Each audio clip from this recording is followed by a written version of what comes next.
I need a youth. I need someone who's fresh, who's new to the scene, and who I think can do great things under the right tutelage, and maybe not so much be a giant piece of shit scumbag. And I think I think coming to Team ABJ can help this guy out. I'm going Ricky Pryce.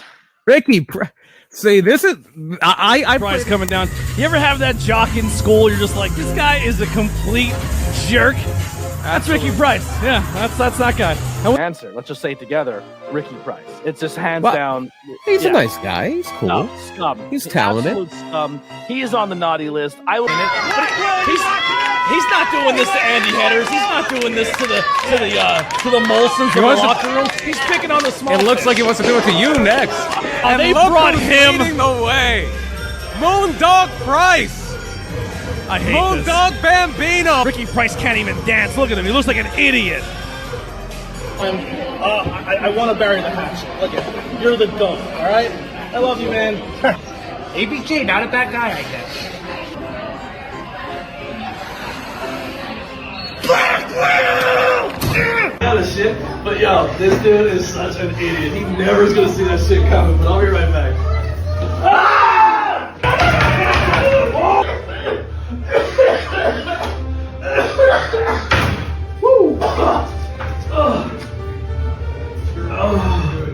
At least I clean the toilets.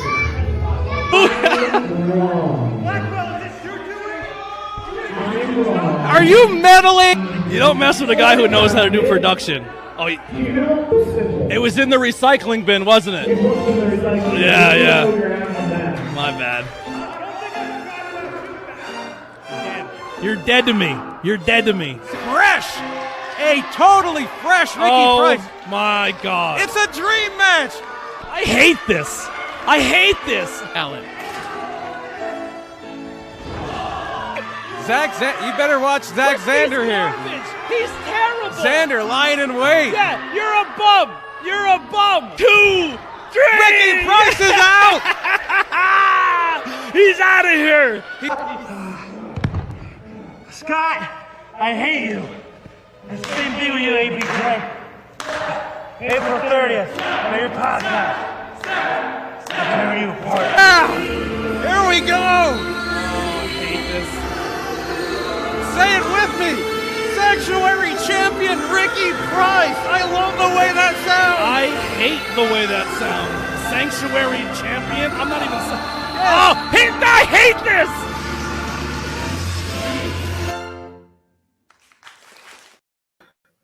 Get that off my screen. What the hell is that? Available merchandise now on ABJ Shop. Links below. Everybody, here we are. Episode 52 on a Sunday, the day of the Lord. And I'm going to tell you right now, we're going to need as much church as we could possibly get after today because two devils are colliding. Well, first we get into any podcast. Make sure you check out the links below for all things ABJ merchandise, as well as links to my guest. You can go and you can just click his links and just hit block or just really spam him with ABJ. He'll love that. This was put together by the powers that be at the local Northeast wrestling scene because, obviously we are a menace. We go to these promotions and we're there to do a job, but just for some reason we bump paths and it's fire and gasoline, and it's hard to. We're essentially we're a distraction. So they want us to do this podcast, and hopefully something can come of it. I don't think anything will. But before we get into any of that, we have a new sponsor. So let's get that sponsor read going. First time reading it, so if I butcher it, I'm sorry. I love you guys, but guys, it has finally happened. A whole store dedicated to vintage wrestling. Vintage shopping is where it's at. You want your old school band shirts, you want old school clothing and all that, all like vintage anything. Well, now there's a wrestling store. It can never, and they say it can never be done. Well, but you have to see it with your own eyes. Suplex Vintage Wrestling Store is cultured for wrestling fans by wrestling fans, located on 5th Street in Philadelphia, Pennsylvania, just 1 block south of South Street in the heart of Queens Village. Their shop features the largest collection of vintage wrestling apparel under one roof. The selection includes classic designs featuring your favorite wrestlers from the Golden Age to the Attitude Era, the Internationals, the Indies, and much more. And if you're tired of watching premium light events at home by yourself, SVW hosts the best watch parties since your friend Kyle's 12th birthday party. And our shirts and watch parties not your thing? Well, listen, don't forget their selection of figures, replica belts, trading cards, and their t-shirts and hats and rare wrestling memorabilia. They have something for every wrestling enthusiast out there. So what are you waiting for? Check them out at suplex.svu on Instagram or at suplex svw. I don't know why I said SVU, svw.com, and let them set aside your wrestling nostalgia needs. They are absolutely unbelievable. Their store is a blast. There's TVs blaring with old ECW. There's every video game system you can imagine. And I was back there and customers were playing No Mercy and WrestleMania 20 on the GameCube, and their Super Nintendo's going. It's an absolute blast. If you're in Philly, go check it out. Even if you're not in Philly, go to the website below and buy merchandise like this beautiful hat right here and some t-shirts that you may see ABJ wearing from time to time or when you see me in public. But thank you guys so much. We do have another ad read, but we'll get to that later on in the podcast. Without further ado, let me bring in my guest. I hate this. Ricky Pryce. Oh, come on. You see that right there, pal? That's how we're starting it. That's how this is starting. And boom, bada bing. How we doing? Get the new merch. Get it. Yo, you know what? By the way, you're lucky. You are so lucky that I designed this. I designed this new shirt all by myself, actually. An original design. Specifically right here. Yeah, you added to it. You added a little. No one's gonna buy it. It might be your most selling shirt. I'm just gonna say that. I don't think it will be. By the way, sell 5 and it is. I mean, you're not wrong. You're not wrong. You're not wrong saying that. I want to say this real quick though. So I was going through my bag after the BYO show, and I'm going through and I'm trying to find all of my goodies in there, and I just so happened to like pull something out. There was Lego blocks used during the match. People were getting slammed on Lego blocks. They were covered in blood and spit and potatoes and whipped cream and all this other gross shit. And I pull this out of my bag. I think Ricky Pryce froze. His internet connection is as bad as he is. Oh, wait, where's he at? There. Now we see you. I'm right here. I hear. Yeah. So, what the hell is this nonsense? I made that for you with all the Legos that were in the ring,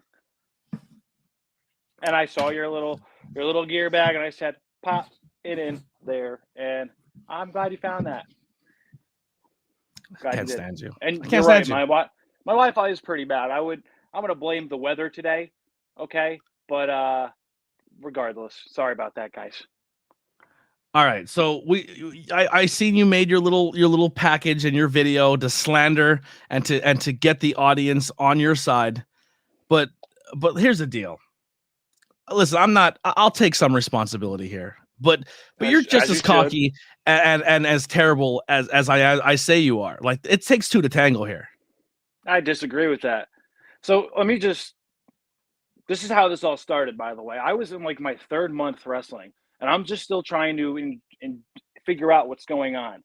And I go to watch a match after the Sanctuary that you were doing commentary on, and you the entire time are ripping me apart. You don't know who I am. You know nothing about me at the time. No, this started in a parking lot in backbreakers. No. You beat up a guy and then made him wrestle with his hand behind his back. I wrestled with my hand behind my back, and I beat him. Yeah. And you could sit there, and he said this all the time. Damon Dante, by the way, go look it up on my YouTube channel. I beat Damon Dante with one arm tied behind my back. He likes to bring up the fact that MJ Stacks got involved, and while that is true, the fact of the matter is 99% of that match, I kicked his ass with one arm. And one day, I'm going to kick his ass with 2 arms, and it's going to be 100% Ricky the entire time. Damon Dante, hell of a competitor, hell of a fighter, hell of an excuse maker. Go on. Yeah, but you get a little involved with your boy and you jumped the guy, and I don't know, just rubbed me the wrong way ever since. And this started before that, and you know what? This is how unprofessional you are. You don't even remember. I don't remember. This started months before, and this is why that day I made sure you knew. I wanted you to watch me kick his ass. I wanted you, and I said, Blackwell, you watching this? And it's because the first time I showed up at the Sanctuary, you had nothing but terrible things to say about me, and we hadn't had a conversation yet. If you would have taken the time to get to know me, you would have nice things to say about me, like Pete DeLong does. I love Pete, and like your partner BP does. I love Brian. I hate you though because you have never taken the time to do that. You have that struck a chord in me because that was one of the first matches I had, and that's what I have to go and listen to when I'm trying to watch the match back to see how I can improve. That's what I hear. Some guy I don't even know running his mouth about me. So you're right. That struck a nerve, Yeah. and I made sure at that parking lot show that I gave you the business, and I've been giving you the business for months, just like you've been giving me the business. So would you say right here, right now that ABJ has inspired you to become a better wrestler? ABJ has inspired me to take more bowel movements. Wow. Mm-hmm. That's disgusting, by the way. You can't talk about bowel movements on YouTube. Well, you know what? I just did. There you go. All right. Well, listen. How about you ask some questions now? Stop making this about us. This isn't about us. Hold on. This is just this is two people tolerating each other. ABJ was there to see Ricky's second match ever, and he's been on board ever since the start. See? I've been trying to motivate you is what's been going on. Speaking of which, you know who else was there on my second match ever? Gavin.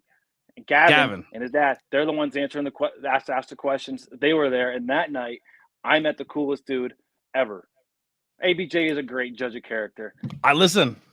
Knock it off. All right. Knock it off. When did you get involved, or when did this passion for you for professional wrestling start?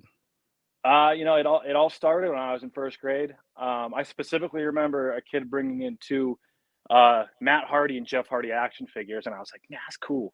What is that?" Oh, this is the WWF because it was the WWF at the time. You should watch it. Monday Night Raw, blah blah blah. I'm 6 years old. Still don't know. So I go home and I ask my dad what that is, and my dad, sure enough, put it on that night, and boom, that's how it works. The first match I ever saw, and this was traumatizing because I was like, what the fuck is going on here? The Undertaker was dressed like Tommy Dreamer, and he was doing the American Badass gimmick. And for some reason, Tommy Dreamer had a bucket of puke. And because I guess he had the flu or something. And the match ended with the Undertaker pouring it all over him. And I'm like 6 years old, like, this is what? Like, what just happened? And then I just fell in love from there. So two wrestling figures of the Hardy Boys did it for you. Yeah, like something about him was cool. Maybe it was because the two kids I was friends with at the time were big in the WWE or WWF, and I just was out of the loop. So I tried to follow it to be like them, and sure enough, I was like, okay, I get it. And now, were you watching and studying and doing wrestling and like being obsessed with it the entire time since? Or like, or did you ever have a break as a wrestling fan or anything like? I had my phases. My dad would take me to the Poughkeepsie Civic Center, I think it's called. In Poughkeepsie, we would see shows there. It would be like Raw house shows. We'd watch some public access shows. But then I moved when I was 9. I moved to Reno, Nevada. And when I lived in Nevada, every now and again, he would, would come visit me. And every time he did, there'd be a wrestling event or a Raw event or a SmackDown event. And we'd go. There was a little while when I was in middle school that I stopped watching it. When you're that middle school age, you're like too cool for everything. And that's kind of when I stopped. It wasn't until I want to say I moved back to New York when I was 14 with my dad that he just put Monday Night Raw on one night and started watching it again and picked it up from there. Now, I just kind of picking. I don't want to dive too much into it. I don't want to, unless you're comfortable speaking about it. But you're in that short span. There's 3 location changes for a very young Ricky Pryce there. Yeah. What does that do for Ricky Pryce changing schools and making friends and trying to make new friends and bouncing around like that? It's hard because I was like 9 years old, and then I moved to Reno, Nevada, and it's like I think I had 4 different schools out there in the span of like 4 years, and that was just because I was in 4th grade. Then I went to a new school for 5th and 6th, and then I had a middle school, and then went to another school, and then I moved all the way back here. So there was a couple different school changes, and like the schools out there were pretty big. Everything was like a couple thousand kids per class. It was big. It was Reno, Nevada. Like Reno's not a small city at all. It was tough, but I think the advantage that I always pull out of that is if I didn't do that when I was at such a young age, I wouldn't have the kind of knowledge I have about just life experiences that I do now. Because I've kind of been all over the place in a way. Like I've lived in Miami, Florida for a couple months after college. That didn't work. I lived all the way upstate in Oswego. That's where I went to college. Lived there for about 2 or 3 years. So I've had the opportunity at a young age to kind of live in a bunch of different areas of the country, all different parts of the country. The Northeast, the tip of Florida. I lived like 2 seconds away from the Keys. No, I'm not even kidding. And then I said Miami, but more or less the Keys. And then I lived in Reno, and I've had different experiences in 3 different cities in different parts of my life at different ages.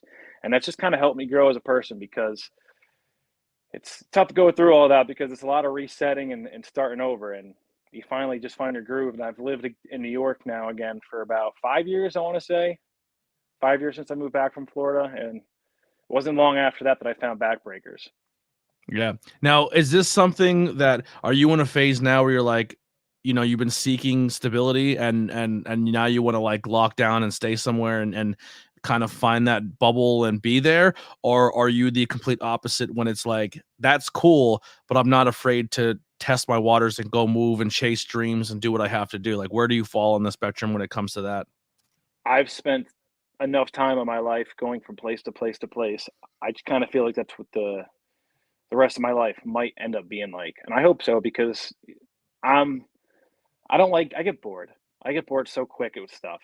The only thing that's kept me where I live now, I think, is wrestling, because I live right in the middle of a lot of good areas where I can go to. Either everything's an hour and a half away or less, and that's not bad. The farthest I've been driving is like maybe 2 hours, but a lot of the shows I like do down in New Jersey, maybe 2 hours away at the most. The farthest I really drive out into Pennsylvania is going down to the Sanctuary, unless I'm doing something down, kind of near Philadelphia. I don't mind traveling. That's what I've done my entire life. I was by myself as a teenager, navigating the airports to get from gate to gate, because it's just what I had to do. It was my situation. And I made the most out of it. And I feel like that's just, here we go again. I feel like that's just probably where I'm better off in life. That's what's I'm going to end up doing more. Yeah. I will say this, like, for how much disdain I have and how much I will say this, and you even see it in your footage. I do see a lot of, I don't know, his camera froze. I don't know. Hope we didn't lose him. Oh, I hear him. I still hear you. Camera's froze, but I hear you. Can you hear me? How awesome is it that I was about to put him over and he didn't hear it? That's amazing. Well, I'll tell you, the audience. I said a lot of things. I do a lot of things where I say, like, Ricky, I don't like the guy, but I will say this. I think he's extremely talented. I think he has a ton of potential. And he is back now to hear the compliment. But I will say this. I was telling you that I may talk a lot of crap, but I do say it in other videos and some of your highlight packages. I think you are very talented, and I think you do have a ton of potential. And I think what is going to set you apart is the fact that you're not afraid to stay in your 25-mile bubble. You are willing to travel. You are willing to take the hikes. You're willing to, if someone's going to give you an opportunity to show, you're going to show up and you're going to show out. One of the things recently, pull the curtain back maybe a hair here, is at the Sanctuary. The biggest crowd Sanctuary's probably had in the past 10 years. I don't know. Yeah, there was a good amount of people there. About 50 to 60 people. And those 50 to 60 people, maybe 10 of them are regulars, or 5 of them are regulars who they're all the time, and they know the characters and they know what to expect and how to play it. And I walked out there, and they don't know me from a hole in the wall, and I'm personable, and I'm a little bit of a snake in the grass, I guess you could say. And I took a microphone, and I got a microphone, and I told them, thank you for coming, and make sure you really buy into what we're doing here, and cheer the people you like and boo the people you don't like. And I said, and the guy you should boo is Ricky Pryce. And then you were wrestling someone who, let's throw wrestling terms out there. You were working face, and this person was working heel. But you walked out to a crowd who hated you. Booed me. They didn't even booed. Yeah. And to be fair, like, a lot of those people who are the regulars were there a lot last year when I was going out there as a heel. And I'm trying to be more of a face this year at the Sanctuary, and because I'm a face everywhere I go. I love working heel, but like, the reality is everywhere I go, everyone's like, you're a baby face, be a baby face. So I try to be the best baby face I can. And yeah, that whole place was booing me when I walked out there. And I'm telling them, like, I'm not a bad guy. Like, give me a chance. And they gave me a chance. And by the end of that match, that entire place, boom, loved me. You're very young in your career. And the guy you were wrestling that night he's even younger in his career. And he's another one that I think has a lot of potential. Yes. He has a good look. He has good size. I think he's going to be very, very impressive. He's very impressive at a young age.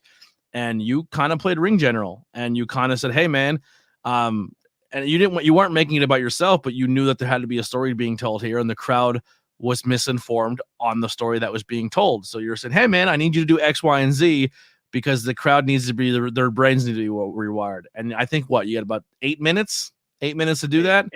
8 minutes. If and, that, I worked with Fletcher Young there, and he's only 6-7 matches in. yeah. And we had 5 minutes to push the match together. And I think my 6 or 7 match, and this is like when you first get started out, you like having a little more time to figure it out. But he had 5 minutes, and I felt bad that he was not going to have a lot of time in the Rumble. So I'm like, you and me, we're working a match. We're getting a chance. Let's go out there. This. And I threw a monkey dick, I literally ruined I essentially threw a monkey dick in the whole vibe of the heel versus babyface, and as a talented worker, you went out and in that short amount of time rewired their brain. Pretty much had the guy on commentary if there's the piece of crap without even telling them, because you won them over because Fletcher did good heel work, you played good babyface work, and you rewired the crowd. And I was very impressed. It's the little things. I've heard that a lot. It's the little things. It really is. And that's what I told Fletcher before the match, and he listened. So I'm proud of that guy. Yeah, you're right. He's got a lot of talent. He's got a lot of talent for being so young and only having a handful of matches in. Like he could do this pretty well. And I wouldn't have done that in any other scenario, but a non-canon story of the Sanctuary, where essentially it's a place where you can go and get your chops in, and I wouldn't go rogue like that and try to ruin the dynamic of a show if I felt the person couldn't do it. And you went out and you knocked it out of the park. Suck it. You did it. All right. So you kind of alluded there for a second, then you found backbreakers. So being from upstate, like the New York area, not upstate really, but the New York area. Not upstate. Yeah. Everyone says it's upstate, but it's not. Yeah. The New York area. How do you find Backbreakers Entertainment? How do you stumble across it all the way down in like the really high Northeast version of PA? Dude, I was in college. I just looked for wrestling schools near me over and over and over, because I just wanted to try it so bad when I was done. I was coming up close to it. Hell yeah, my man right there. Yeah, of course. But I just wanted to find a school. I just wanted to try it. And I had mentioned it to a couple friends. I'm like, what would you think if I did this? And no one really gave me kind of a positive reinforcement. So I was like, okay, I don't know. Then I moved back from Florida, and I'm working at a gym, and I meet Travis Dorian, and I found out he was a pro wrestler. And I'm like, wait a minute, because I'm not really, at the time, I have really no clue about independent wrestling. I know it exists, but I've never paid attention. I was just mainstream WWE. Where do you meet him at? I met him at Planet Fitness. Wow. I met him at a Planet Fitness up where I live. I met him through a coworker, and I found out he was a pro wrestler, and I thought that was the coolest thing. And I asked him, like, where did you go to do that? I'm just curious. And he told me about Backbreakers. That was like April of that year. It was 2019.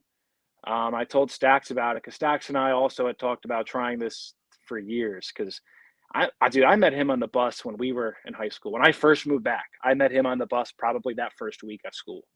And our friendship didn't grow until we were playing sports, and we're like, wait a second, you like wrestling? I like wrestling. Okay, like let's hang out. So we watched the Royal Rumble together, and then we watched WrestleMania together, and then the network came out, and then we could watch them all together. And then we both went away to college. And then we'd come home, and we'd go to the bar, and we'd cut promos on people, and then no one knew what to do. And we were like, wait a second, we got some chemistry here. This is funny. And so we would joke about it a lot. And then I would visit him at college, because I'd graduated first, just, weekend for the boys. And we'd do the same thing there. We'd cut promos on people at the college bars, and we'd beat up our friends, and we just do all this wrestling stuff. And people were like so entertained by us doing this. And we got to a point where we'd talk about going and being a tag team. That's what we wanted to do. So I find out about the school. He's home for like spring break or whatever. I'm driving him home from at the bar one night, because I was the, and he goes, So when are we going to go be tag team champions? And I'm like, well, I found out about a place. Like, there's a place about an hour away. Like, how about, you finish school, because he had about a month left. Finish school. Let's get ourselves into shape over the summer. September, we'll go give this thing a shot. August rolls around. I'm sitting at my job watching Monday Night Raw because it was just I had access to doing so. And I get this advertisement for backbreakers on my Facebook because I had followed the pages just to stay in the loop. And I was desperate. I wanted something new in my life. I was bored. And I emailed Justin Glory immediately. And I got an immediate answer back. And I said, September 1st, we need to be doing this. If we're not doing this by September 1st, we're never going to do it. I said that in April. We were sitting in Backbreakers, August 31st, getting interviewed, going through the whole process to sign up. And that day I watched a class and I was like, oh, we're doing this. Like, I can't wait. This is what we need to do. And sure enough, here we are a couple years later. Who was in that class? My first day, it was me, Stax, Damon Dante was there. We all started the same day. He had 2 other friends with him. And then I think just like shortly after that, Valos, the Freak, he joined us. Maybe 6-7 months down the road, the Dude and Donnie Bambino hop on board and the pandemic happens. So we were about 7 months into debuting. Nathaniel Cunningham was also there, but he was there for a couple more months prior to that. And there were some other kids there, but this wasn't something that worked out for them. So then 6-7 months later, the pandemic starts and Backbreakers closes for like 12-13 months. So we picked up, started the training September 2019, ends March 2020, picks back up April 2021. We trained the rest of the year, did a couple more shows for Backbreakers, and then January 2022 came around, and that's when we had our debut. Yeah, that's nuts. Now, you said you and Stax both were into sports. What did you play? I played baseball and football, and he played football and track. Oh, wow. Okay. Now, what position were you in in your sports? In baseball, I played a little bit of outfield and catcher. I didn't play a lot. And then in football, I was a wide receiver and a defensive back. And I played a little more in football than I did with baseball. The reality is I was a bum-ass kid that did not take anything too serious. I was busy chasing girls, and I was busy causing trouble. That's just who I was at the time. I was a dumb 17-year-old, 16-year-old kid that just didn't have a clue about work ethic. So years later, when I start doing this wrestling thing, I reminisce on that, and I don't want to be that person ever again. Like, I want to – God damn it. You're good. I hear you. Ricky Pryce having technical difficulties. All right, we might have lost Ricky. I'll bounce him out till he gets fixed there. I will say this: do not let that character fool you. Ricky Pryce is someone who plays the jock, the arrogant, the super athletic. He can get it done no matter what thing. But the kid he has a good head and shoulders. He works really hard. He has an understanding for this business and what he has to do to thrive in this business and be successful. And that's why I think he's going to do very well here. But let's talk about Elevation 1470. They are reinventing the style, bringing traditional and nostalgic apparel to Frackville and the surrounding areas of School County, Pennsylvania. They pride themselves on Hopetown heritage and community. Elevation 1470 is where the trail begins. You can find them at www.elevation1470.com for all the latest and traditional nostalgic styles in School County, Pennsylvania. That's what I'm rocking right here. Alexa, stop. That had to happen. All right, so that's the other sponsor. Thank you guys. If you want to be a sponsor or get an ad read in the podcast, please hit me up. Links in the link tree. You can be a guest, or you can also become a sponsor of the podcast. Ricky is back, so let's bring him back in. Yeah, sorry about this. That's all right. It's matters. Yeah, I'm here. You got matters. Yep, I hear you. Just terrible connection today. It happens. Where did I leave off at? About being kind of a young and dumb kid and chasing girls and didn't have really any direction or discipline. Yeah, so I moved back from Nevada, and the reality is I was getting in trouble out there. So I spent all high school just kind of, screwing around, getting into trouble. So when I got into wrestling, I really wanted to take this more serious than anything I've ever taken in my life, and that's why I put the effort in that I do. This is a chance for me to kind of to reconvene and be better and not be that kid anymore that missed out on some opportunities. Now it's business. So where does the TOP, the character, the Ricky Pryce character, where do you pull from, and where did it derive from? Just this, obviously the sports and the athletic background plays a part of it, but how did it click? How did you know that that's the route you were going? It's just who I am. It's really just who I am, man. I'm a huge fan of sports figures that get people talking. And two sports figures that do that are Johnny Manziel, and this is going to be one people debate, Jake Paul. And I watched what Johnny Manziel did coming up through college and the influence he had on just like the sports world at such a young age and had all this spotlight. I'm like, wow, there's something about that guy that people either really fucking like or hate. No one doesn't have any feelings about him. They either like him or they hate him. And it's the same thing with Jake Paul. No one takes him seriously in the boxing ring, and I understand that because he's not a real boxer. But the fact of the matter is that dude puts on entertaining stuff. He makes you talk about him. They both did. And that's kind of where the character of Ricky Pryce comes. I'm pulling from those two. Like, it's funny that you compare Pryce the two, one right? I check out. Yeah, so like your Manziel reference is Manziel is extremely talented, gifted, athletic, and gets by on most of his life on his athleticism, but lacked discipline, and that's where he fell short. Where Jake Paul is the same thing, lacked discipline, then got discipline, and then took himself to a whole nother level. So your two comparisons is funny because I was kind of saying when you were gone is you are the character, but you're not the character because you're kind of in the in between of the two people you just said. You play a Johnny Manziel when you're heel, but you're also like very determined. You're very motivated. You're like behind the scenes. You're. I want to win, dog. Yeah, I mean, like you don't drink. You're not there at a show to party. You're not there to do like when you show up at a show. You're there to get your job, do your thing, put on your match, put on a good match, win the crowd over, and you take this very, very seriously. Even though your character of Ricky Pryce is not so much doing that. Character, baby. That's the music. That's the magic, baby. It's behind the character. You just have to trust yourself and be yourself, and it all just comes out. So that's kind of where the character comes from. And the name Pryce, man, it was just when me and Stax were putting together what we wanted to do.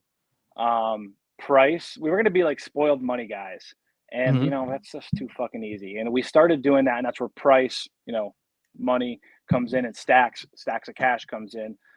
MJ is just his first two initials. So his MJ Stacks, those are his initials.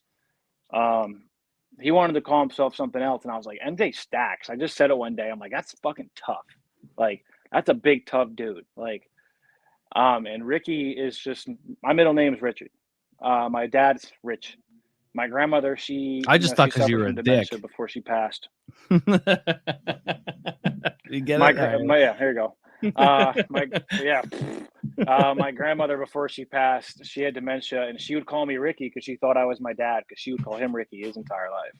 So I got used to just hearing Ricky, and it's just Ricky Pryce just sounded right when I. Your dad's also a huge ABJ fan. I got to talk to him on a show. Huge supporter of the podcast. Loves it. Yeah, absolutely. At least there's somebody in that household. I'll be honest. You have a. Well, here you go. I'm a big fan of your podcast and what you do because you give young guys like me and Donnie Bambino and Nathaniel Cunningham, and I see you got the dude coming up and Damon. These are just my high ground guys. Like, you give so many different people a platform to come on here and talk about who they really are, because I think that's the thing that gets mixed up a lot in what we do in wrestling is like, we're real people at the end of the day, and we have real lives and we have real things going on that you'll never know about because we don't bring that to wrestling shows, or we try not to, at least. We have these real lives out there, and you give people the chance to show everyone that, and like be like, hey, I'm a normal person too. And I think that's dope. So you're doing a good job doing that. You still, I appreciate that. I think where that comes from. I think where that comes from is because I show up at shows and I don't have that content creator mindset. I come in and I try to be one of the boys. I try to earn pay my dues essentially without paying my dues the same way as everybody else in the business. And I feel like talent are more comfortable to let that barrier down and not do a character interview, because most podcasts is like, come on the podcast, we're going to talk about a match. But I always think of it like, all right, I'll listen to a podcast and it's someone on a podcast talking about a match that maybe 13 people are going to see online, or the people who were there that day seen it.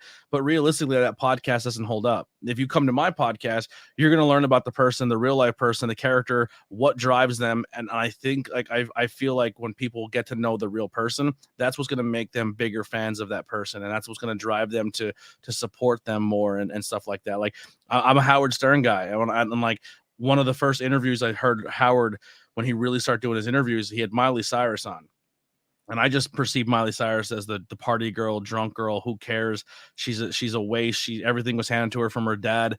And then I had a chance to listen to an interview with her on Howard, and I was like, yo, she's dope. Like, I like her personality, and I became a fan of her and her music because she let her inhibitions down in an interview. And I was like, if I can recreate that, that's essentially what I'm shooting for. You give us the opportunity to show everyone we're normal and that we have real lives. And I think that's what's so important. So thank you for everything you do, pal. You suck. No problem. Yeah. Hate you. Still hate you. Anyway. Yeah. We can't listen. I hate my connection, my Wi-Fi connection. I hate my Wi-Fi connection way more than I hate you, by the way. Yeah. Hey, who's somebody on the scene that we can probably both agree on that we just can't stand?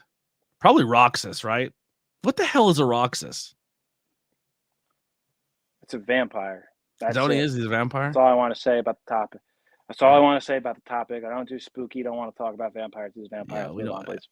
Yeah, we don't want them biting us or anything. That'd be weird. All right, so we got your training in. How long in a training before your first match, and what was you going through? What was going through your head your first match out? I want to say it ended up being around like 14 months combined, because of that year that we didn't have training because of the pandemic. So it was 7 months on, 7 months when we came back. We had our first match at the end of January at Backbreakers Winter Warfare 3. We sold the bitch out. I think Stax and I sold like 170 tickets combined like before the show even happened. And it was to the point where my dad rented a bus and he drove like 40, 50 people down that night from Port Jervis, where we live. And they all got tanked on the bus. They got tanked there. And by the time we went on and had that match that night, everyone was loaded. All 170, 200 people from Port Jervis have showed up. And dude, like, talk about a first debut match. Like, I'll never forget the sound. I'm getting goosebumps talking about it. I'll never forget the sound that I heard when I walked out to the curtain for the first time. And I looked from left to right, and every single person had their phone like this, or they were screaming their freaking heads off. And I was like, this is it. That's your high. This is fucking it. And I'll never experience. I mean, I hope I get to experience a feeling like that again, but you only debut once, and that's cliche to say, but holy shit. Like, again, man, what a debut. It was so loud in there the entire time. It was, it was so special. And the fact that I got to go in there with Stax and we got to have that moment together and that end together, and just that entire 20 minutes from bell to bell, or from entrance to entrance, and it was special. And not a lot of people get to have their first match like that. So that's why I think I'm a little spoiled and lucky that I have the foundation of people who support me that I do. Yeah. Stax is definitely on my list of somebody I want to have on the podcast. And I do have a question, but I don't think it's fair to ask it. He's tough, dude. I feel like he's tough to get. It's a question for him. But like, I feel like every tag team, right? A tag team comes out and I called the Marty. Go ahead and ask the question. I'm glad you're going to ask this. Yeah, I feel like people, every single time you see a tag team, you always see people think of the Marty and Sean. Like, they're both talented, but one is the Sean and one's the Marty. And I get why it happens, but I think it's a shitty thing to do to tag teams, because then people complain that there's no legitimate tag teams, and we're sick of people getting forced into tag teams. I've been forced into a couple tag teams that work, but like, they're not Stax. And Stax is, you watch me and Stax tag, we have that chemistry. Yeah. And here's the thing too. Stax is a big boy, but he's athletic and he's good. I've seen you solo, and I think that's where people attach because they see probably you more solo than they do tag team because you can be versatile to do both. But man, I have the footage of the match, but I have to record commentary for it because I couldn't get it to sync properly. And me and BP are going to do that in post production very, very soon. But I feel like as you guys, I watched you guys tag a few times. I watched you tag against two really good tag teams. One very early where you guys went up against the Exeter guys, and that was very early in your career. And then most recently, you guys tagged against their second match. Yeah, and you guys tagged against Diamond City War Machines, and you gotten, I mean, significantly better since that match. But Stacks, I feel like if you watch that match, are people who were in attendance that night, and some of the boys in the back, and people who were there that night who watched, who were Team Ricky, but maybe Stacks was like they didn't know where they lied on Stacks. Stacks earned his keep that night, and I think a lot of boys in the back realized that like Stacks is a big time dude here, and he could be one of the best big men in the Northeast PA wrestling scene. He's one of the best big men in the Hudson Valley. And the thing is a lot of people that we do shows with down here in PA, they don't see him work singles matches. I see him work singles matches every time we do shows for ECPW because we don't work as a tag team at ECPW. We're doing our own thing up there. It's progressive. Sometimes we fight each other, and that's progressive as a tag team because we're going to take any problems we have with each other out during that fight. We just had a match against each other last week. And it's good for the boys. Gets the boys to kind of we let that tension the teams might have out right then and there. But he gets to work on his own up there a lot, and he's so special. And I get goosebumps watching him. And every time he does anything, I got the biggest smile on my face because the reality is, and we were just talking about it before, is he doesn't have. We have lives outside of wrestling. And he's very focused on starting a life and doing a life outside of wrestling first. Like, he wants to be a teacher. He wants to be a coach, and he gets to do that. And I think it's awesome because when he talks about it, when we're driving places, he's so excited about it. And he's working on that. He works on that. I have all the time in the world to dedicate to wrestling right now. And that's what's different about the two of us is I have more time where he doesn't because he's doing so many other things to further his life. Not MJ Stacks, but Matt. Like he's taking care of that, and he's starting to get. He's really a good kid. He's someone you want around too. He's just very him. personable. Yeah. Yeah. Now, and he's starting to get very comfortable, especially on his own. You love to see it, man. He's made a lot of progress. Now you guys it's crazy for me to say that because like we've debuted the same night. Yeah, this is a delay of people, so we're trying not to step on each other, but yeah. So you guys come into Backbreakers and you kind of have your little commodity and your bond, right? And you guys have it going on. And then you talked about all those names that came in that are still in the business. And I always refer, and I've referred it numerous times in this podcast, there's the Sanctuary kids and there's the Backbreaker kids. And you guys, I truly feel you are the next wave of Northeast PA wrestling talent. And how you guys keep each other motivated and keep each other bonded, I think is really, really cool.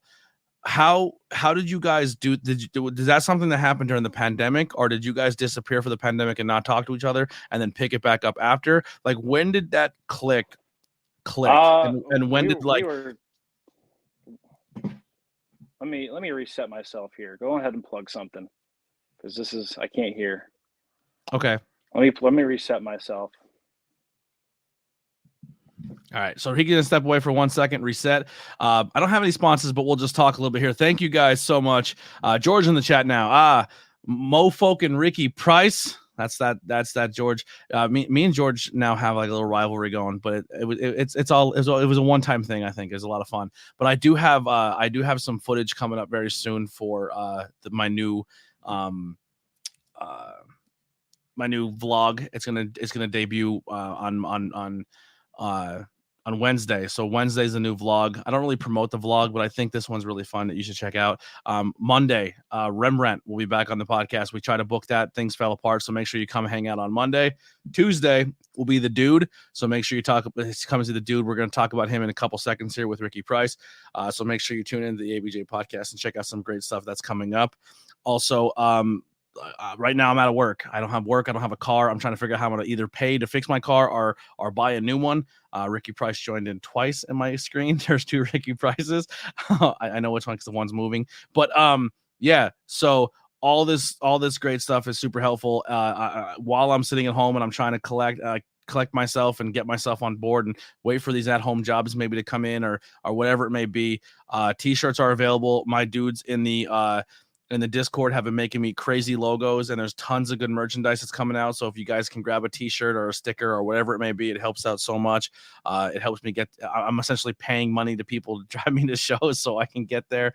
But Ricky just bounced out of the thing real quick. So I will have him in a second, but make sure you please support my sponsors because they help out a lot as well. We do have Patreon, which is like a monthly donation. If you're listening to the audio side of this, you could do it straight through Spotify as well. There is a support this podcast thing.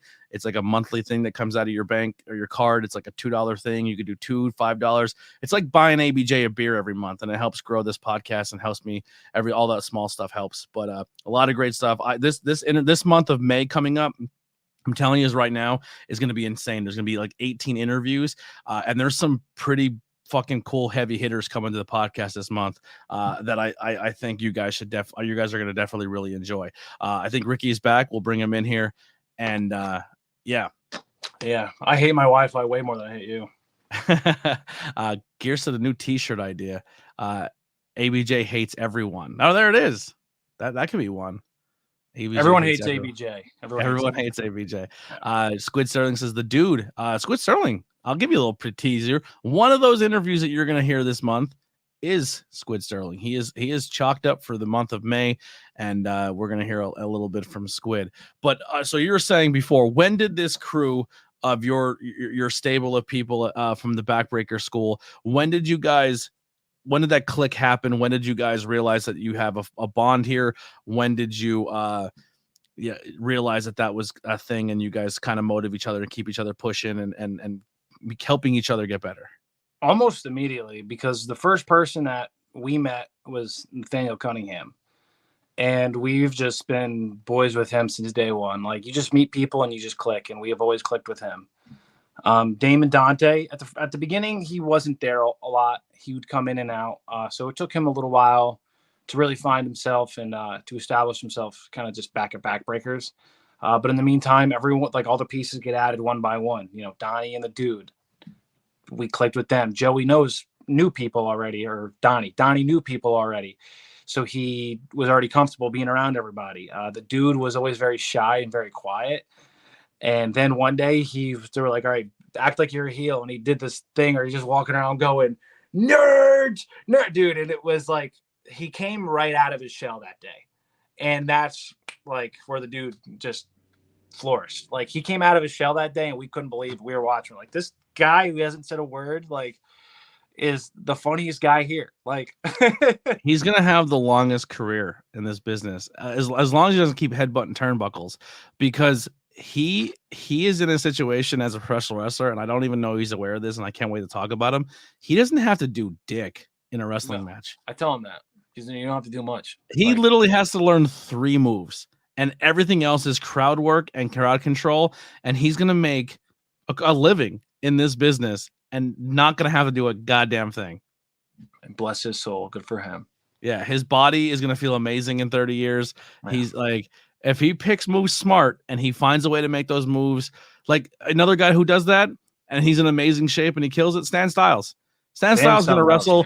He's going to wrestle till he's 80 because, you know what I mean? Like, he's not doing 450s. He's not getting put through tables. He's not doing crazy stuff, but he's the most entertaining match every single time he's out there. You're not wrong. He's got it figured out. He's got the character figured out, and the dude will over time. Look what we just did last Sunday at the Sanctuary. He eliminated me by getting me fucking Stone Nut gummies, and then like, come on, man. And I want to ask you a question on that. When Trotsky rolled in the ring, did you think you're in trouble? I had no idea. Because the dude said he shit his pants. Yeah, he said yeah. Because you guys didn't tell anyone you're doing that spot, and then you start doing it, and Trotsky just comes running into the ring, and you guys both had you shit your pants faces on. Yeah, because we didn't know. Like, we're trying to do the bit, and the dude's trying to guide me to the ropes, put me over, and the next thing you know, Trotsky's right here, and I'm like, oh shit, what the fuck? Because Trotsky will do that. He'll just do that to do that. Like, Yeah. I've had matches where he's screaming up from the top, going, "I'll take a pen. I'll come get a pen." Like he's unpredictable. So I didn't know the thing, and then it went the way it went, and it was funny. But that's maybe like for me, like I will think of an idea for the dude at like midnight, and I'm sure other people do this too. And I send it to him like, dude, you got to try this one time, and then he'll do it, and it works, and then he keeps it. Here's my, and I hope guys like Eric and stuff, and some of the veterans from the area are in the chat still. But like, I feel you're that new version, and it's not saying that you're going to replace these people, but I think I want you to work this guy or this group of people, because I think there would be great chemistry. But you and AJ Evers, like you have that chemistry of like you're on your way to be an AJ Evers, because he's good in the ring, he knows how to wrestle, he knows how to crowd control, but he's creative and he comes up with these fun things and keeps himself relevant. And when he's out there, he knows how to, and he's genuinely a funny dude. Like backstage, he's insanely funny. Trajan Horn, I hope to God he comes back, and I need a Trajan Ricky Pryce match. You know what I mean? When I was a student, Tommy Vex, when I was just like a student trainee, like Trajan and AJ were tagging over at Backbreakers. It was like the Flatmates, I believe. Mm-hmm. And I would watch them, and I'm like, I like these guys. Like, I'm okay. And those are like the kind of guys I watch. I'm like, I'm figuring it out, and like I see what they're doing. I'm like, okay. And I think that night they wrestled the stepdads, and the stepdads got the thermometer or the thermostat and the paper. And I'm watching, and I'm like, huh, okay. Pew, light bulb. Another person, you're gonna love this, and I hope Gavin takes this with a grain of salt. I love watching Tommy and Mary, because again, like they don't have to do much. It's about what they're doing and the antics and the silly little stuff. Like, my guys have been feuding with a 7-year-old for the better part of the last year, and it's amazing. Every time I'm like this behind the curtain, like, what are they gonna do now? What are they gonna do now? And then the last show at Smash, they're doing the scramble, and it's all over the place. And you go back and watch that, and that's what I'm talking about. Like, and I think a lot of where I get that mentality from too was like when I was in college, I didn't have cable. So I spent a lot of time watching GTS. I had YouTube. That's all. I would watch SmackDown and Raw highlights on YouTube. And then GTS would pop up in the favorites or the suggested. So I'd watch it, and then I got hooked. And then I'm watching this almost every day it comes out, because I'm like, this is entertaining as hell. How crazy it'd be if Grimm was on ABJ Podcast. I know he's going to be, isn't he? I saw you announce it. Yes, that's awesome. And like to me, like I met him at the Smash show, and I told him, I was like, without your show, I don't think I do this, because your show made wrestling entertaining for me again, because this show isn't about the wrestling, it's about the people on the show. Mm-hmm. And you could tell, if you really pay attention, you could tell what's going on there. And like, I think it's dope. And watching a lot of that, and that's where the mind of Ricky Pryce comes from in the wrestling ring. Like, yeah, I'll do the moves, I'll do everything, but some of the silly shit I do, it's like from watching guys like AJ and Trajan and Tommy, and watching like GTS for the time I did. Like, yeah. And I mean, you can turn it on too. I mean, you can go watch you in a 3-way scramble with you, Stacks, and Riley versus the LCC, and we played Flip Cup in the ring. Yeah, like, come on. Or you can watch you and MIT just have a burner of a match. You know what I mean? Like where. You know what I mean? Like where you showed that you could be an indie darling, like the top, and, like, you know what I mean? Like you have the versatility. That was a very important match for me, the MIT match, because, by the way, I just wanted to say, for the record, I don't even hate MIT. He hates me. And for whatever reason why, I think it's because, and he's so petty. Like I was never supposed to be in Smash Master Wrestling. I want that to go on the record. I was a substitute for someone who got hurt the week prior. You were ring crew. I was going to be a ring crew. That's what my intention was that day. I wasn't supposed to be on the roster. I got the spot. And I think what pisses MIT off is he thinks he had the match won, and I ruined it for him. Because for months, he's wrestling other people. For months, he's talking about that specifically. So I must have got under his skin somehow. And like I like MIT. Like, I like picking on him. I like doing the silly shit. I I like having Gavin, lure him into the bathroom so I can throw a clown wig on him. Like, that's fun, man. Like, and I'm just having fun with the guy, and he's getting pissed off, taking it personal. He hates it. I see your face. So you got something. What's that? Ricky Pryce. He wants Ricky's in the Kansas City area. Ethan Pryce names so good, similar, putting them together be gold. No, I'm laughing because it's like almost like mirror parallel. Like I'm just having fun, and you're taking it so seriously, and you're getting so upset. Yeah, shut up. Yeah. But like on my team, man, like I don't even hate him, but we go back and forth for months because he's pissed off about that one moment in the scramble, dude. Anyone's gonna win that match. Like if anything, he should be happy that match happened because I got embarrassed more than anybody. I had Vicious Vicky spitting a whole entire cup of vodka in my face, and I got spiked in the mat and lost. I lost the match. He didn't. He just didn't win. And for months, he didn't shut up about it. So then we get the opportunity to have a one-on-one match. And I think that was a very important match for me because I didn't really have a one-on-one match I had one one-on-one match, but it wasn't like on the main show at Smashmaster. And that was my first singles match. And I think I was able to show a lot of people that day, like, I'm more than just the silly bullshit in between. Like, I can fucking have a match if I really need to have a match. And you're tough as shit too.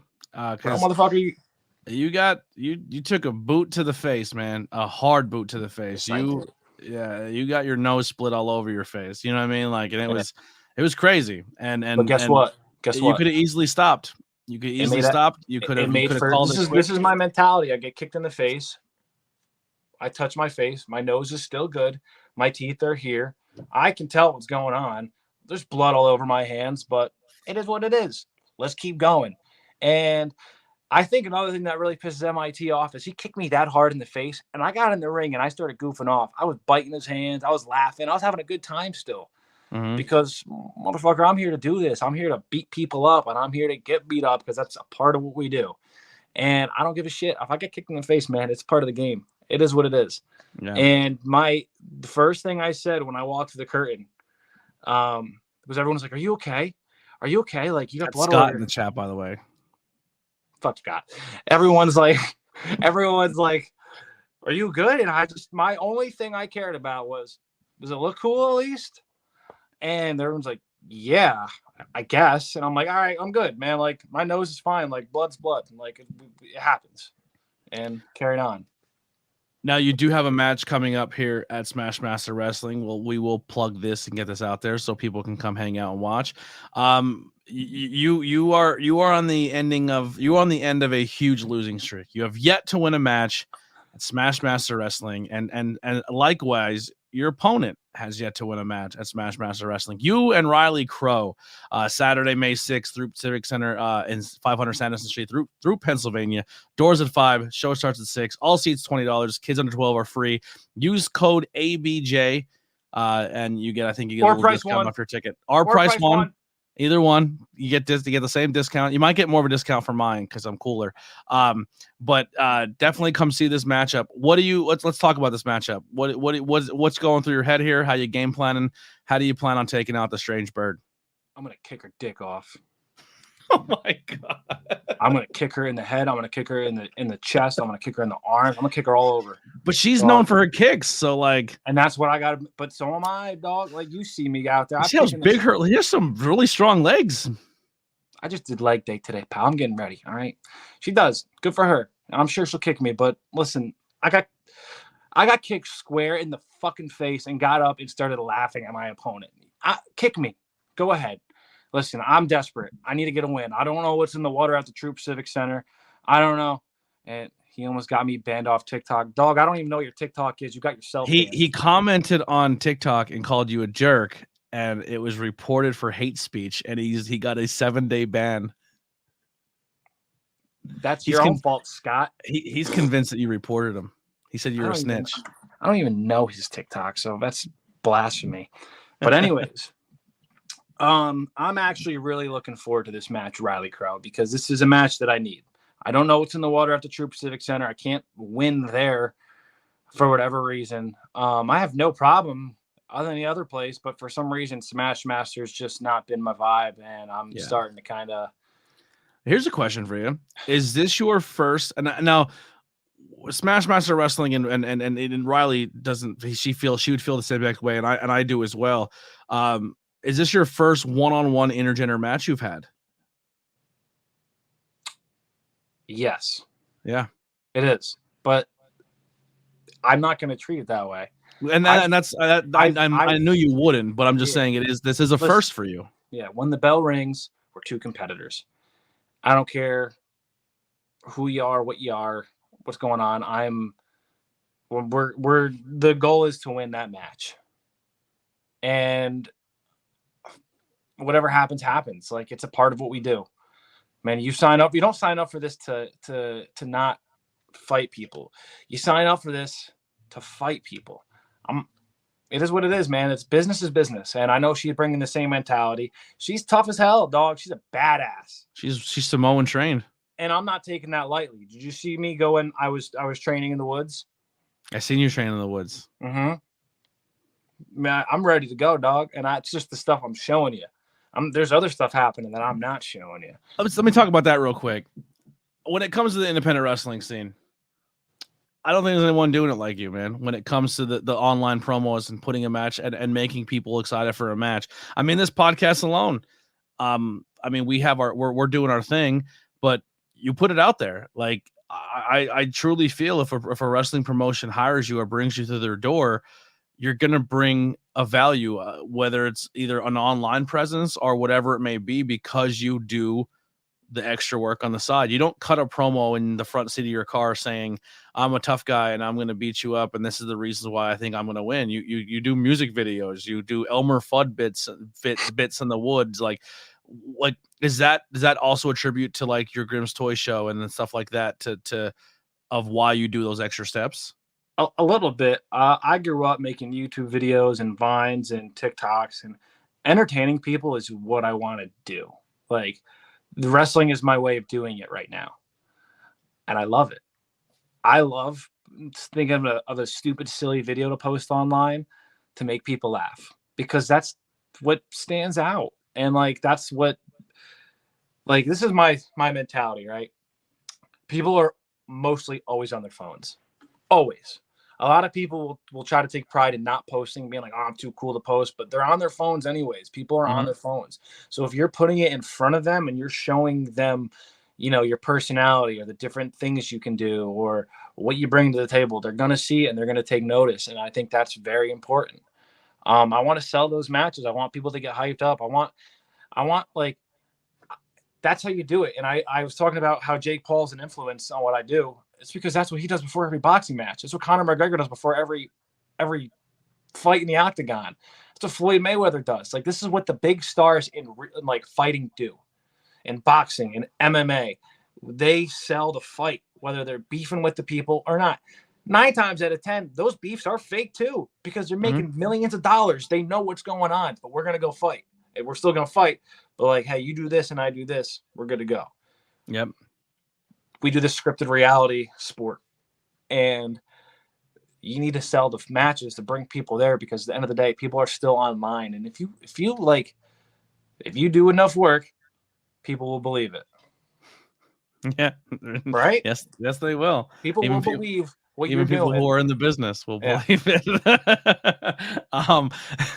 Idiots. Anyway, all right, so that's the last question I have for you, and then if there's anything else you want to put out there, please do. Also, I'll do an extra like 10, 15 because of my connection. Like, I'm having fun, man. Like, let's keep going. Absolutely. And the chat, I know there's some people who have questions that I didn't get a chance to get to. So if there's a question I didn't ask, type it in again, and then also get your questions ready for that as well. But my last thing I want to bring up is we talked about the MITs, we talked about the Riley Crows. Who else is out there? That, and I don't want to say like a hit list, because I think you don't see it more as a hit list. You're all about that competition. You're about testing yourself. But who do you want to work? But then part 2 to that question is not only who do you want to work, but who do you want to work that you feel will meet your level when it comes to that online presence and online promo battle? Because I don't think you've really had that person yet that has done tit for tat for you when it comes to doing that that online presence. Like, I think you, when it comes to it, like they always joke around, there's an A side of the fight and there's a B side of the fight, and you are always the A side when it comes to promoting and getting the name out there. So who are some people you want to work in the ring because they think you're going to get you on that level in the ring wise and put together a good match? And then who's someone that has the total package that you want to work because you think they would bring a character out of you or a story? So I think about that a lot, and I never have a real answer because there's so many people I do want to work. So I'm going to keep it realistic, and I want to make it people who I could potentially work in like the next year, just based on the promotions that I'm around. I want to work Kit. I want to work with Kit. Kit was one of the first people I met at Backbreakers, and him and I are about the same age. We both spent time on the West Coast. We're a little similar in these ways, and I could see it when him and I are just very similar.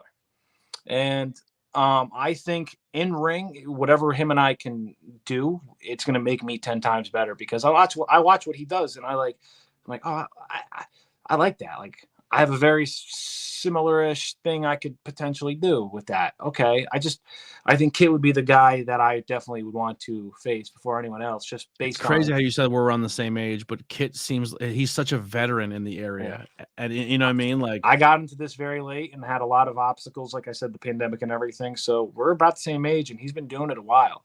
Yeah. My biggest thing is like, I always wish I did this sooner. Like, I found wrestling sooner, but I'm glad I went through college, and I'm glad I met some of the people I did, because I was talking about how much of a bum-ass kid I was. All those people made me a better person, and if I would have came into the business too early, I would have been out of the business just as early because I wouldn't have had that mindset.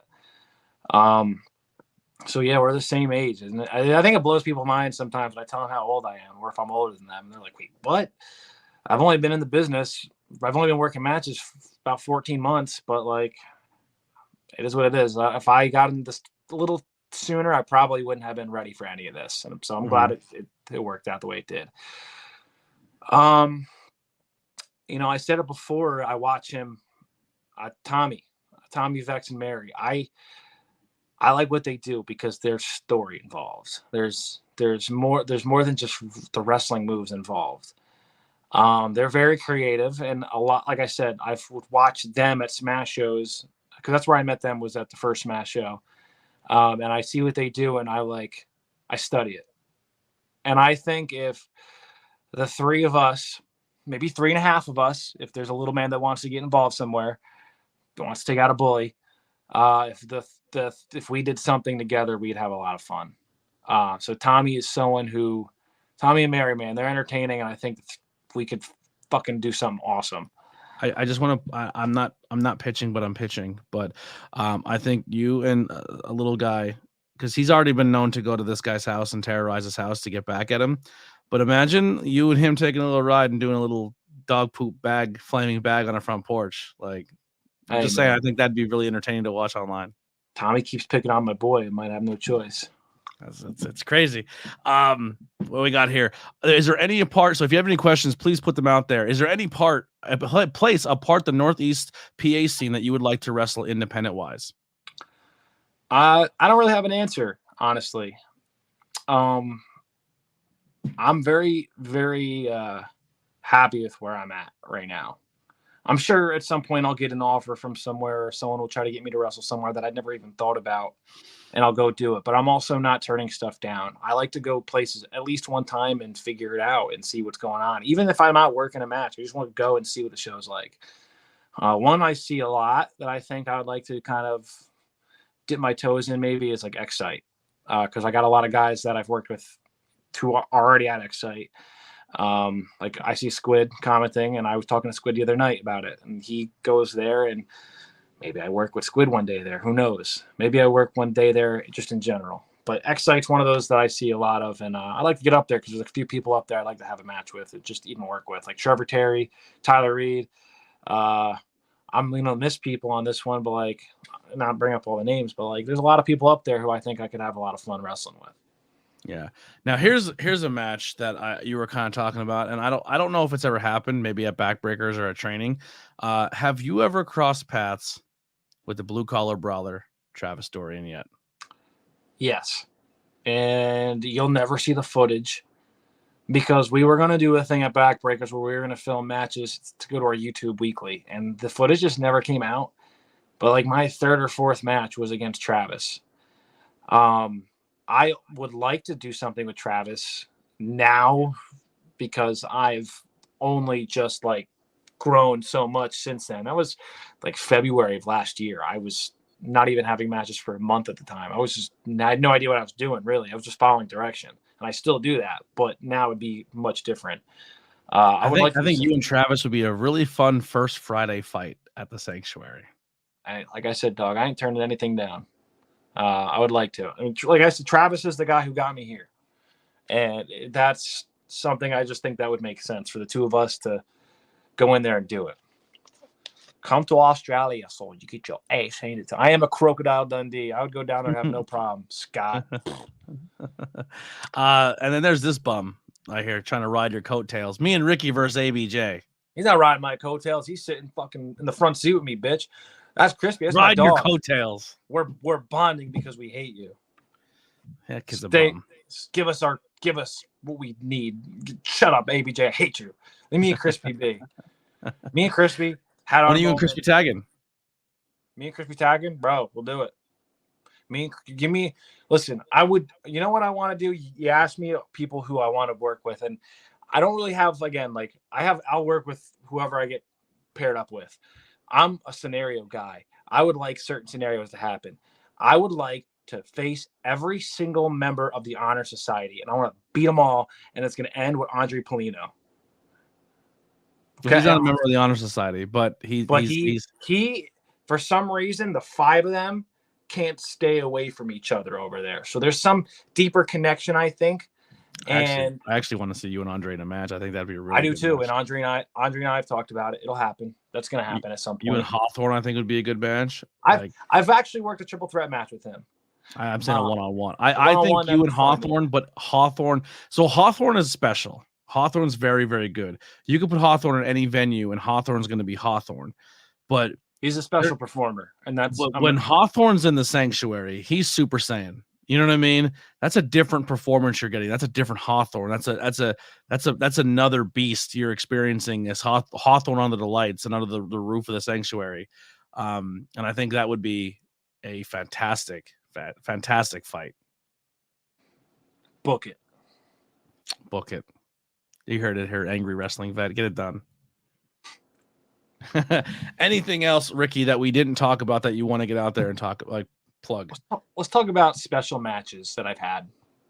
All right.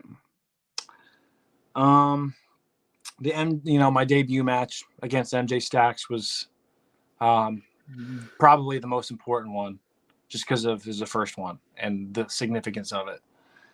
But one I think that I can't believe I got to do, and it could be corny because like their names, but I got to do a tag match over the summer with it was me and Fandango, and we took on Chris Masters and Brawley over at ECPW. Brawley makes my gear, by the way. Hit up Brawley for gear.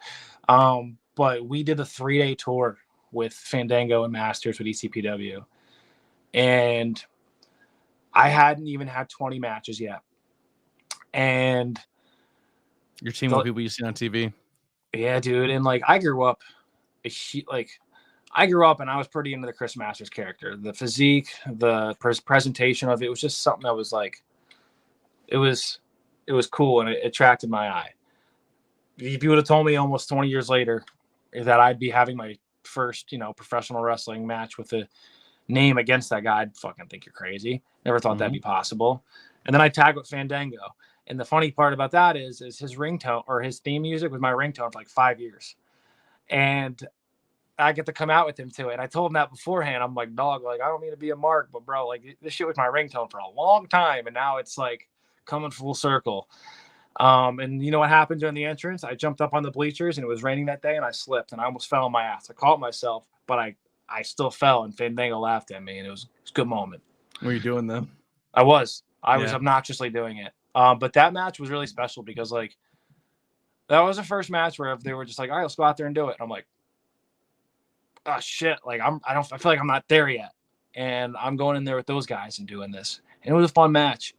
and they had good feedback, and I learned a lot from it. And Chris Do Masters, you think that's the match for you that clicked, where you felt like I can do this, like because you were with somebody on a different level and you were able to call it in the ring and get it done?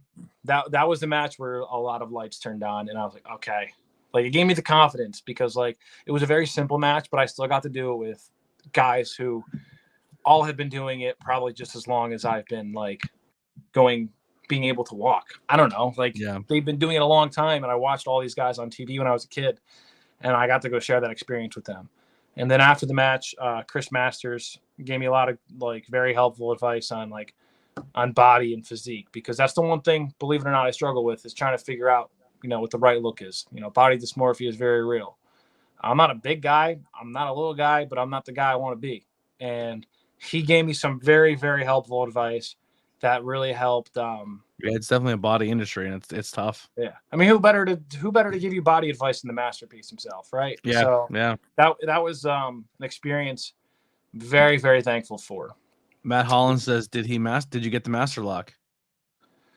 Master lock your chicken arms. No, he master locked these freaking bazookas. No master lock was done. No master lock was done. Were you trying to petition to take it? I would have. I would have so taken it.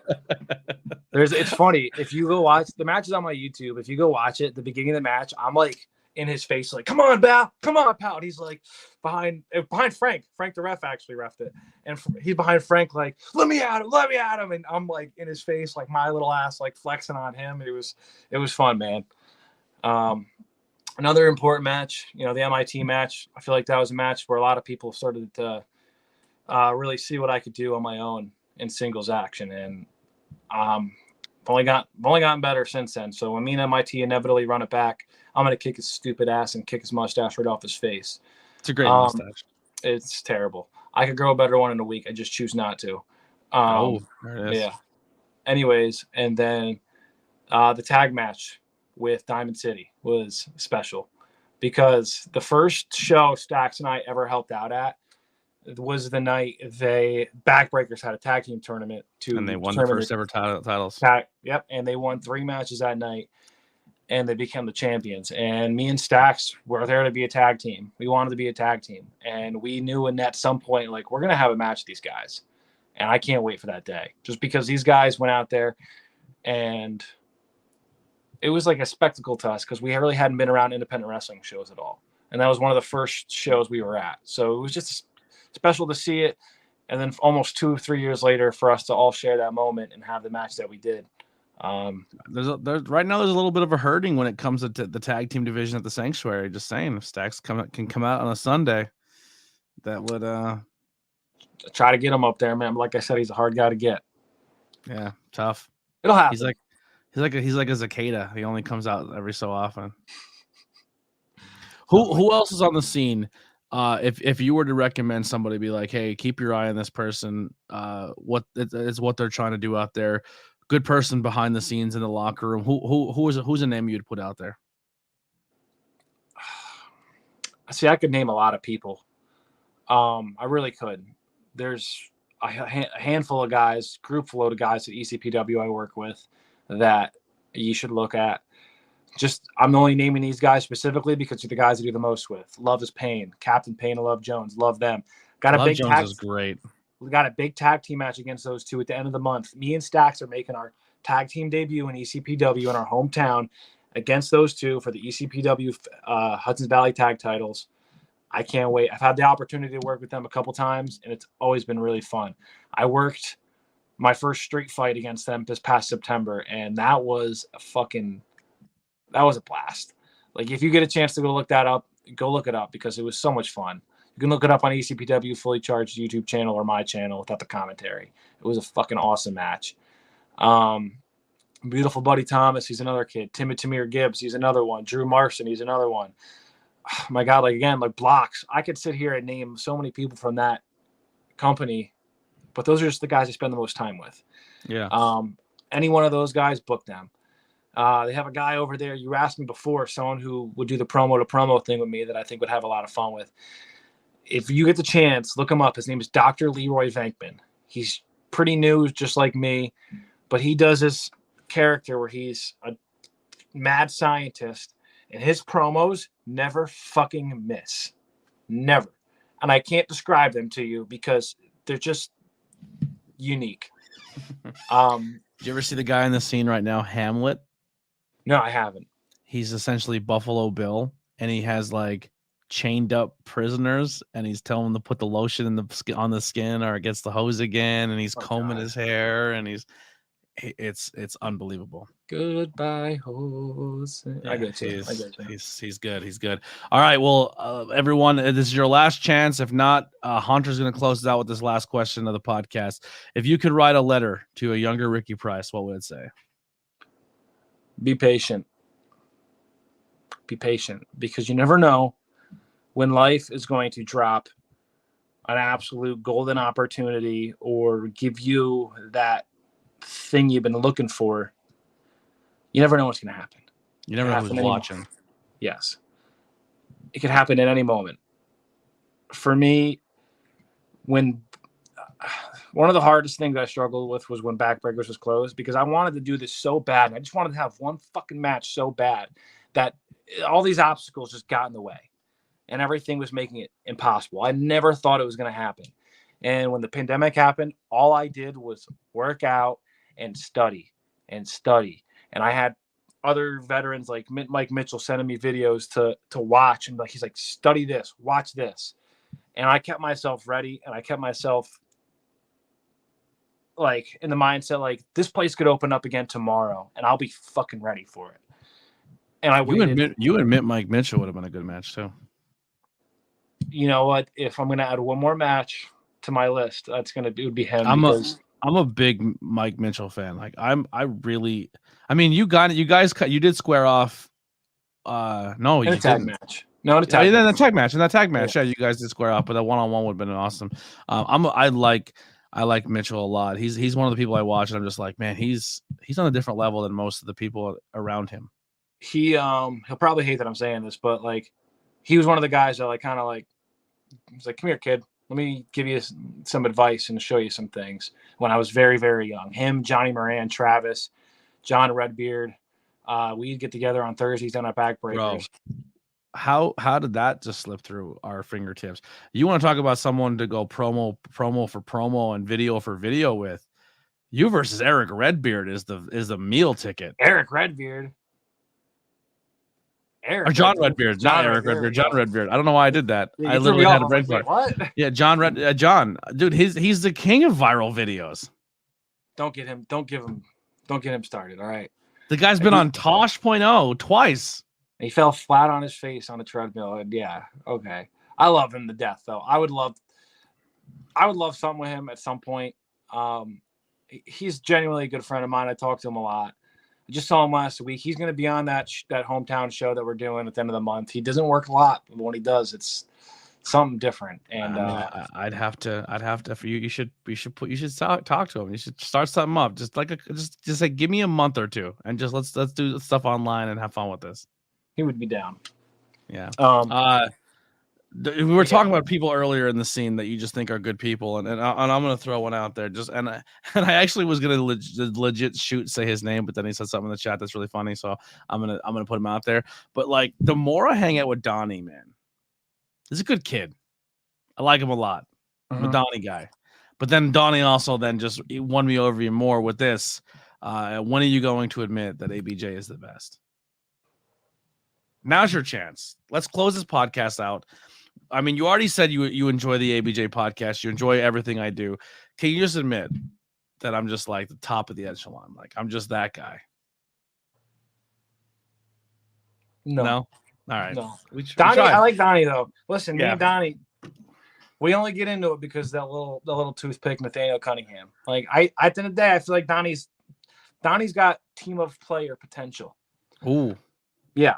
The TOP. We're a team of players, dog. Like, we're not. You think it's just gonna be me and Stacks? Like, there's other pieces that might, Did you mention Donnie and Stacks tagging up? Meat houses. Jesus, it'd be like Earthquake and Typhoon. They were just big, huge monsters that were like super athletic for their size.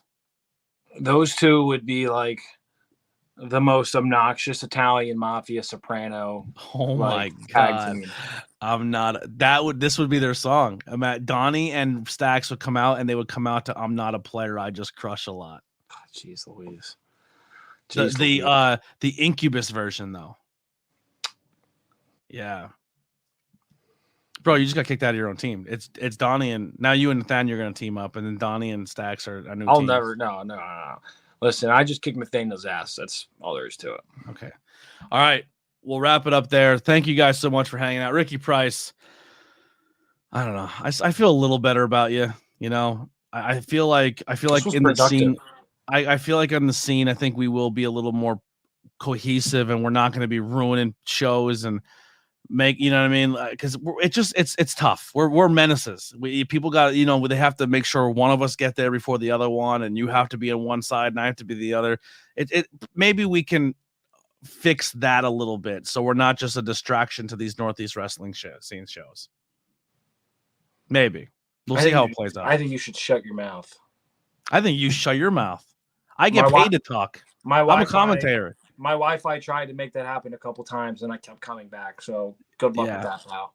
Yeah. You can kick me right in the schnoz in front of 120, 200, 300 people, and I'm gonna get up and I don't give a shit. I'm a honey badger. I don't give a shit. I'll get in there and I'll bite your head off. Ricky has no class and he can't recognize the ABJ quality, and I still think he's a jerk. That's what Scott says. Millie says call a truce, damn it. Not yet. I don't think so.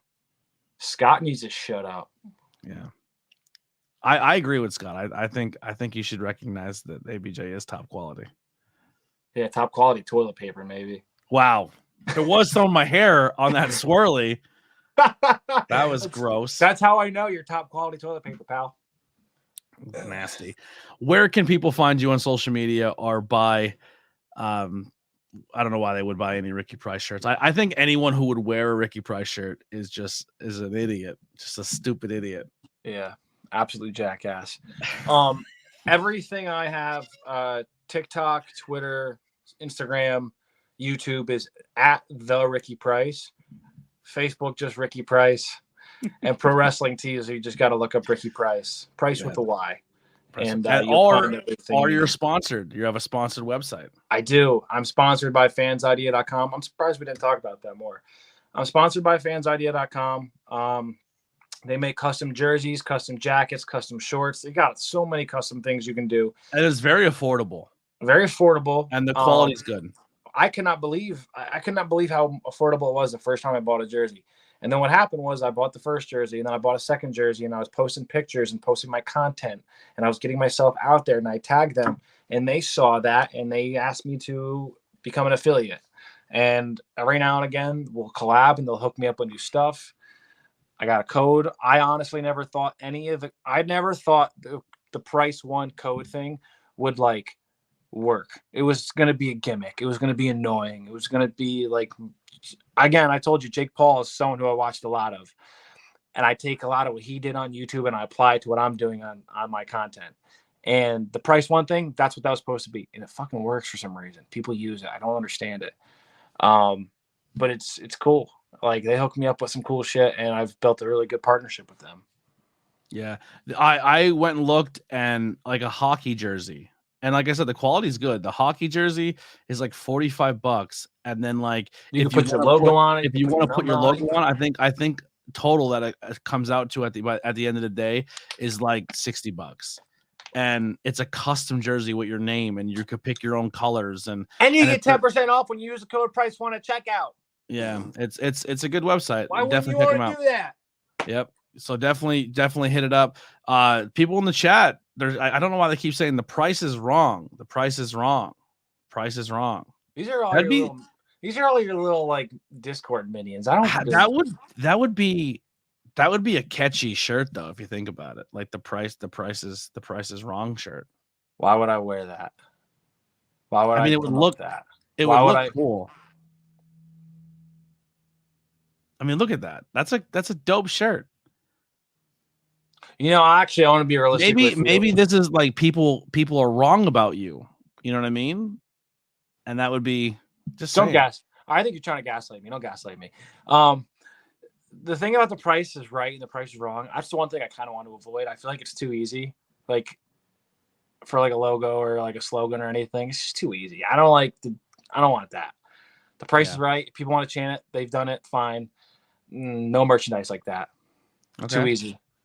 I once asked Ricky Pryce for an autograph, and he spit in my face and called me a mark. I absolutely did that. Yeah. I mean, look at that guy. I would have spit in his face too. I think he tried to take a picture of me too. I was like, get the fuck out of here. Yeah, we don't do pictures. Get out of here, stupid Mark. Yeah. Anyway. Any other brain busters? No, I think that'll do it. Everyone, thank you for joining the chat. I hope this lit up to the hype. Once again, this is unacceptable. No more, none of that ever again. What's special is you saved it. You could have threw that out in the last 2 days, but you saved it. I found it today. I went through my bag. I was trying to go and figure things out and get stuff out of my bag, and there it was. And I was like, well, there was only one person that did that, and it was just right before the podcast. But if you are listening back, make sure you check the links below for all things Ricky Pryce, all things ABJ. Tons and tons of new merchandise coming. I gotta be honest. I gotta be honest. Some of the stuff that was made recently for me blows my face off. It's really good stuff. A lot of cool let's just say like spoof logo inspired stuff is on there coming. Some old school wrestling logos and stuff. There's a lot coming. Very happy with it. I hope you guys all enjoy. Just here's a small taste of it that's getting uploaded. There's gonna be a Simpsons one, a little Bob's Burgers, some WCW, maybe every era of the Attitude Era is coming. There's a ton of cool stuff coming. So definitely check out the links. I'm not one to beg, but your boy can use the help right now. Support our sponsor, SVW. You can go to their website and order some good, cool t-shirts. I'll be rocking them very soon. It's Elevation 1470. That should do it for the ABJ podcast. We will be back tomorrow with episode 53 with Rembrandt, and then we'll be back again on Tuesday with the dude. So the month of May, man, I know this is a bold statement. I know this is probably it's going to be hard to do. We're very close to 700 subscribers.